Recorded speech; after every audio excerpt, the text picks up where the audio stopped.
Hey, good people. I am back today with episode number 4. Last week was no, so what's a no without a yes? Let's do our work today, y'all. Let's go. Hey, good people. I am back for episode number 4. Episode number 4 being yes. In a world of polarity here, we need to have a yes to go along with that no from last week. So last week's episode was no, and I hope you gave that a little bit of thought as you went through your week, thinking about no and what the no actually means and how you can be put on your path in a way that allows doors to open for you if you are listening, if you are accepting of the information that's coming into you from a greater, more special place. Um, yeah. So let's go ahead and get started with our yes. Our yes episode is going to be the opposite of no, but the same. So, in hearing the no in certain things in life that have to do with the decisions that you make, when you hear that no, the no is coming from, as I said several times, the no is coming from something greater. It's not just coming from someone that you know telling you that, or a friend, or somebody you work with, or somebody else's circumstances that they pour into you. That's not what it is. That no is coming from a greater place. It's basically your intuition. It's basically what your instincts already are. Your instincts really do speak loudly, but a lot of times because the instincts don't align with what it is that we want or what it is that we think we are supposed to have or what it is that we think we're supposed to be doing, the ego comes in. So we don't tend to listen. So that no, listening to that no, and discerning between what is noise and what is actual, same thing. Except this time it's yes. So accepting your yes, what does that mean? So in receiving, to receive your yes, I think that just in terms of what yes means, it's a go. It means to move forward. It's yes, this is right. You're on the right track or you're on the right path. And let me also say that regardless of what decision that you choose, you may choose a decision that is not really aligned with your intuition. You may, even if you choose that decision that's not aligned, you are still going to learn. It won't be a waste. You're still going to learn something. And eventually, you'll come around to where you should be. We've all, I think, experienced times in our adult life where we've said, I should have done that before. I should have done that before now. And you feel like you've wasted time. You really feel like you've wasted time. But what happened prior to taught you so much. I think we can all agree that even though we may have taken the long route, we learned some things as we took that long route. And they were valuable lessons, lessons that we would not have learned had we not taken the long route. So before I move on to the actual yes, I wanted to make sure that I said that as well. Even if you decide, whatever it is that you decide, it's still going to be a learning experience either way. So with the yes and receiving the yes and moving forward, when I think about that, I think about what I left behind at one point, a few months back, dealing with the situation that I had. I kept trying to move forward. I kept trying to keep pushing because I felt like, yeah, these are things that I have to do. These are things that I was already working on before I had before my son passed away. So I felt like these are things that I still have to keep doing. I can't stop doing it. And I feel like that was true to a certain degree. But as I kept pushing forward, things were happening that were telling me that I should probably back up a little bit. I should probably back up a little bit. And I would ask myself, should I be doing this? Should I really keep going? So in receiving that yes, it was hard for me to receive the yes because I felt like I was supposed to just move on. So when I think about the things that I stopped doing, like things that I love doing outdoors, riding my bike and walking and things like that, being on the water, kayaking, stuff like that. I'm a nature girl. I'm like my dad. My dad was that way too. But letting go of those things and stopping those things, I did that for a reason. I didn't really know at the time, but the reason I feel like I was doing those things is because there was something greater that needed to be focused on. And that something greater really and truly was me. I had some things that I had to focus on because my life is changed now. It's forever changed. So the life that I had built up with my family and the friends and everything that I have, there was one significant part that changed everything, flipped everything on its head. So I had to make a decision whether or not I kept going as if nothing happened or whether I stopped and took a look at some things. So, just in reflection again, when I think about how I was struggling, just saying, no, I need to keep going, no, this is important, in my mind, to keep going, to, keep moving forward. I was working on fervor, working on my business. I cannot stop now. When I tried to have a meeting, I remember specifically trying to have a meeting with my coach about the things that I needed to get back to and the things that needed to be worked on, the things that were important, the um, the push goal, as she calls it. When I tried to get back to work at the push goal and trying to figure out what that push goal needed to be, because these are answers you have to come up with yourself. Your coach kind of provides the blueprint for you and they coach you through it, but they don't do it for you. She never did it for me. And I'll be honest with you, I couldn't figure out what needed to happen. I couldn't figure out what was most important. I couldn't figure out whether or not I even cared during that meeting. I could not stop crying during that meeting. Something was off, completely off. She knew that. And she said, whatever it is that you need to do, whatever it is that you need to handle, that's the actual push goal. Because it's not going to be right if you're not right. I said, okay.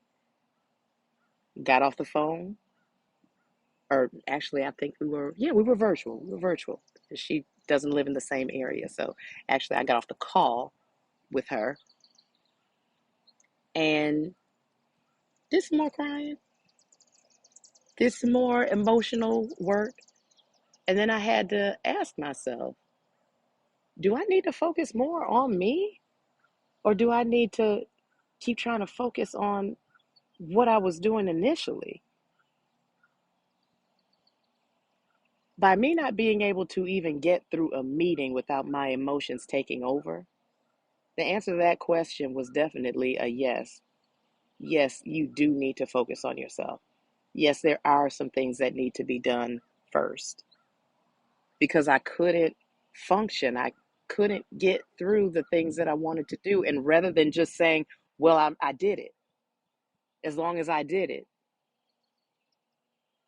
and as long as I did it, really didn't wash with me, that really wasn't who I was. It's not who I am as an individual to just complete something. It has to be rooted in who I am, and everything that you do should be rooted in who you are. And it should be your best that you can give. At the time, I couldn't give anything. I had nothing to give because I needed to be poured into. I needed to pour in. And that's what actually happened with that particular situation. It was a situation that was hard for me to come to terms with because I felt like I needed to power through. I felt like I didn't need to let anything stop me. But the thing that I needed to realize was that I wasn't paying attention to myself, to my needs, to my self care. Do I need the self care now? Yes. And what ended up happening? Whole door open where I figured out a lot of things, a whole lot of things were actually figured out with my therapist because I had started seeing a grief therapist at that time. But there were lots of things that had opened up that I wasn't aware of that I needed to get a handle on because I thought I was just fine. I thought I was moving along just fine. People talk to me and say, yeah, you're exactly where you should be. Yeah, you're doing so good. All these different things. And they do help, they do make you feel good, but that doesn't mean that the work is already done. And at that time, at that particular juncture, The work wasn't done. Jody, do you need to do more work? The answer was yes. And the more work that I did, it was hard, and I'm still working. But the more work that I did, the more clear things became. That no, it wasn't time. Yes, I needed to be worked on. The business did not need to be worked on. It absolutely did not, because I wasn't okay at the time. I think about um, the different things that went on during that time and how I was conflicted about whether or not I needed to be honest about what I was feeling, because I didn't want to feel like I was failing. I felt like I was failing because I wasn't out there. I wasn't putting myself out there. So I felt like I was failing, but it wasn't that. It was just that I needed to work on me first. I needed to strengthen me first. I took my website down because I opened up my website and I looked at it and I didn't like it anymore. I remember how hard I worked on that website. I remember it took me hours to kind of put things together and, oh no, this picture, that picture. Every now and then something would be off when I'd open up the website and I'd see something was off, or I could see like letters that were kind of faint, and I contact them and say, hey, something's going on with my website. I need you to fix this or fix that. I took such pride in it. But at that time, I opened it up and I wasn't proud of it. I didn't like it. There was nothing about it that said me at that time. Those were the things that I was going through. Those were the things that I was feeling, and that I realized that something needed to happen. Even posting online, and I don't have very many social media outlets. I really need to work on that. That's a definite yes, that needs to happen. But even that, I just stopped completely. And I stopped completely because I knew that I needed to work on myself, that yes was so loud. It was so loud that that's all I could hear. And there's so many things that were happening that were pointing towards working on me, that I had to pay attention to that. And there's so many things that came about that happened that it was just like, what, even that too? Yes, even that too, because that's a distraction. So just a quick story about me and pets. I've always had a dog or multiple dogs. At one time, I had three, and the dog that I've had for 13 years, I feel like he was my favorite dog. Uh, Locks. So I had Locks for a really long time, and Locks started getting older, of course, because dogs are like humans. They have many of the same ailments that we have. So as he got older, I started to notice certain things, and I started trying to doctor on him because I wanted to keep him around. I wanted him to stay around. This is my friend. We would go on vacation. I would take the dog on vacation, just the two of us. Go to the mountains or go do whatever, because I told you I'm an outdoorsy person. Um, but Locks really started to break down, and dogs tend to age much faster. And he was aging, and he was coming down with arthritis, and he had cysts, and he had different things that were going on with him. And it was clear that, the quality of life just wasn't going to be there much longer. I would take him out for walks, and he just couldn't maintain. His back legs would give out because the arthritis was really crippling him. And I remember at one time I could walk with this dog for hours, and he was just fine. Then it got down to where it's okay, 45 minutes is max for him. Then it got down to 15 minutes for him. I changed his diet and everything, but there was really no substitute for rest for him. He just had to rest. That was it. He was getting to that point where there just wasn't a lot of time for him. And I had made the decision that I would go ahead and put him down just because the quality of life wasn't there for him. So I did that, and it was a real transition. It was a real transition for My husband, real transition for me because he had been around for so long. He'd been around for 13 years. And before that, we had another dog, before him. So we had been with dogs for so long, and we had been with him for so long. So that was really difficult to deal with. And I went without Loxon from March to August. And I decided I need another dog. I need another one. So I go through all of this research and everything for the perfect dog. And I said, you know what? I don't think I want to go with the perfect dog. I think I just want to get a dog from the Humane Society. And I did that. Got him in another state. I didn't even get him locally. Brought him back, had a great time with him, enjoyed him. But this dog kept running away. This dog kept leaving, kept running away, kept leaving. And after a while, it was just like, okay, you're running away every week. Like there's something different about you. And there's something different about the way we really do what we do, the way we go places. And it was a little bit different from Lots. It was a little bit different for him. And I started to realize that this might not be the home for him. It may not. And this might not be the right time for me. It may not. Had a long conversation with myself about it. What should happen with this dog? Because I made a commitment to keep him. But he won't stay. He won't stay here. I thought long and hard about it. Then I had a conversation with my husband. And I said, one more time, and that's just, yeah, that's enough for me. That's enough for me. That will tell me whether or not this is working out. And that one more time happened. That for me was a yes. You can agree, you can disagree. But for me, it was a yes. Because for whatever reason, this wasn't the right setup. Like it wasn't the right setup for him. I thought it was, but it wasn't the right setup for him. I feel like animals, just like humans, they have feelings, they do things, and they have a certain level of intuitiveness to them as well. And I don't think this was the place for him.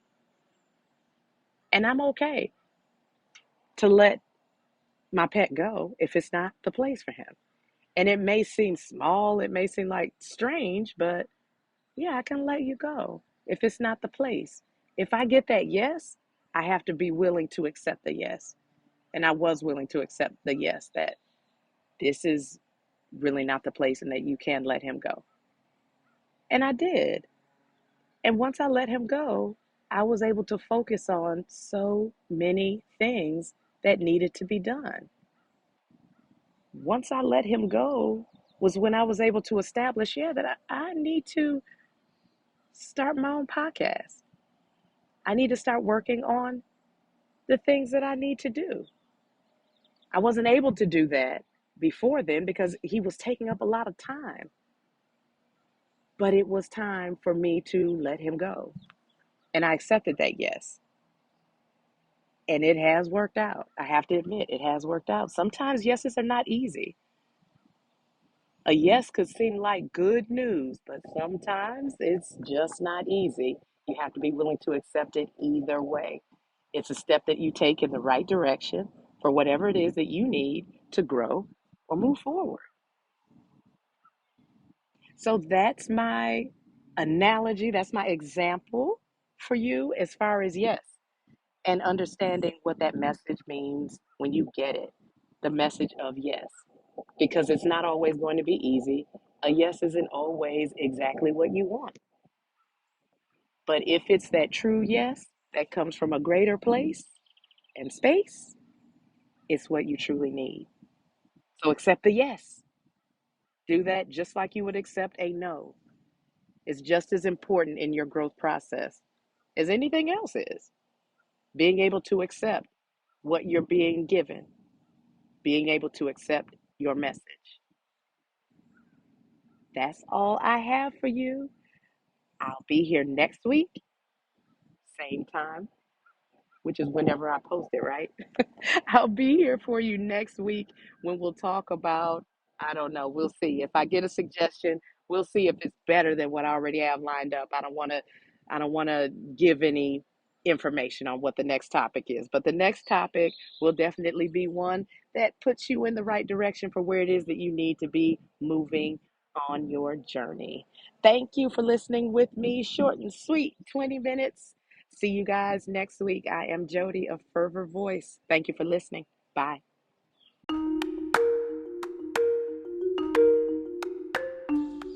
Hey, good people, back with a recap of episode number 4, which was yes. So, in the recap, I just like to give a brief description of what it is that we talked about, or what it is that I talked about, and the basic message, the overall message. So, the overall message for yes, just like with no, is to listen for your answer. Listen for it. And it doesn't come from other people's mouth, it does not come from there. It comes from something greater. It comes from within. So you have to listen for it, and you have to use discernment when you listen for your message. In other words, you have to filter it out. It's got to come from within. And coming from within, you may have different answers. You may have more than one answer. I can tell you right off the bat, the answer that's really coming from within, or that answer that's coming from your intuition, is usually the one that's going to require the deepest digging and the most work. That's the yes. Okay? So, rule of thumb, the most difficult route is probably, did I say route? Okay. Well, the most difficult route, whatever you want to call it, the most difficult one is probably the one that you should be on. Take your time, be gentle with yourself, and listen for your message. Listen for your yes. Bye.